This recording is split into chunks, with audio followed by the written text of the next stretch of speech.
بسم اللہ الرحمن الرحیم ونقول، اور ہم کہتے ہیں، ان اللہ،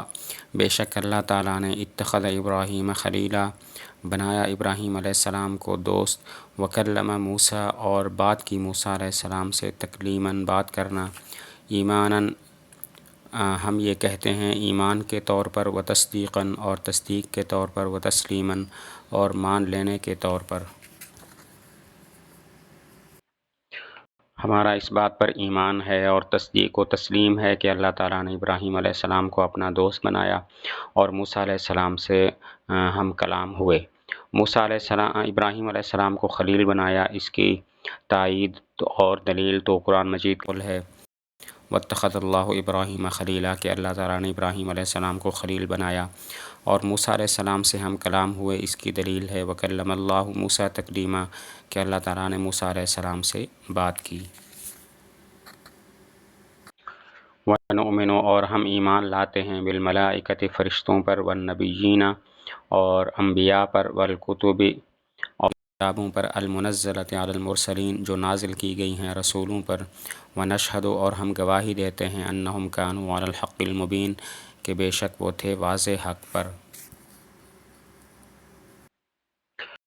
ہمارا اس بات پر بھی ایمان ہے کہ فرشتے حق ہیں، انبیاء حق ہیں، اور وہ کتابیں جو رسولوں پر نازل کی گئی ہیں وہ سب حق ہیں، اور ہماری اس بات پر گواہی ہے کہ یہ فرشتے، انبیاء اور رسول جو ہیں وہ حق ہیں۔ تو ہم ان باتوں کو اس طرح مانتے ہیں جس طرح ان کے ماننے کا حق ہے۔ فرشتوں کو اللہ تعالیٰ کی مخلوق مانتے ہیں، لیکن مشرکین کی طرح یہ نہیں کہتے کہ وہ اللہ کی بیٹیاں ہیں۔ انبیاء علیہم السلام کو اللہ تعالیٰ کے بندے اور رسول مانتے ہیں، لیکن ہم یہود کی طرح نہیں مانتے کہ عزیر علیہ السلام کو، اور نصارہ کی طرح بھی نہیں ہیں کہ وہ حضرت عیسیٰ علیہ السلام کو اللہ کا بیٹا مانتے ہیں۔ ہم ان کو صرف انبیاء اور اللہ تعالیٰ کے بندے مانتے ہیں۔ کتب سماویہ جو ہیں ان کو ہم مانتے ہیں کہ اللہ تعالیٰ کی طرف سے نازل کرتا ہیں، البتہ یہ کہتے ہیں کہ جو پہلی کتابیں ہیں وہ منسوخ ہو چکی ہیں،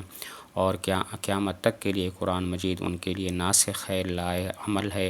اور ذریعہ نجات ہے۔ ونسمی، اور ہم نام رکھتے ہیں، اہل قبلتنا، اپنے قبلہ والوں کو، مسلمین، مسلمان،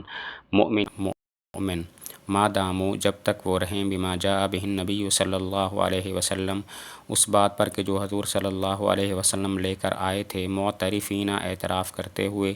وَلَهُ بِكُلِّ مَا قَالَ وَأَخْبَرَ، اور آپ صلی اللہ علیہ وسلم کے لیے ہر اس بات پر جو فرمائی اور جس کی خبر دی، مصدقین، تصدیق کرنے والے ہوں۔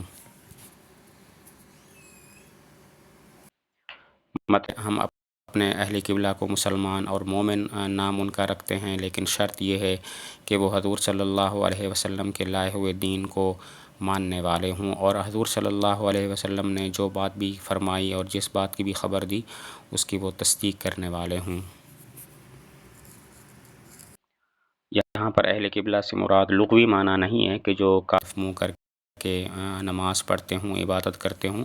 بلکہ یہ ایک خاص اصطلاح ہے، شریعت کی ایک اصطلاح ہے، وہی مراد ہے اہل قبلہ سے، اور وہ اصطلاح ہے کہ جو حضور صلی اللہ علیہ وسلم کی لائی ہوئی تمام باتوں کا اعتراف کریں، اور جو کچھ حضور صلی اللہ علیہ وسلم نے فرمایا ہے اس کی تصدیق کریں۔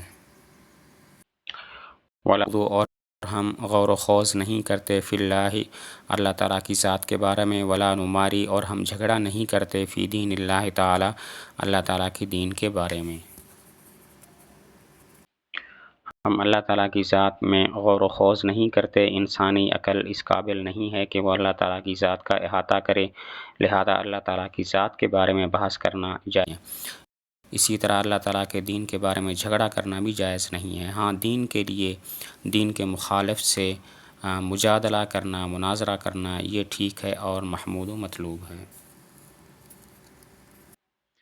وَلَا نُجَادِلُ، اور ہم جھگڑا نہیں کرتے، فی القرآن، قرآن کریم کے بارے میں، وَنَشْهَدُ، اور ہم کہتے ہیں، انہ کلام رب العالمین، کہ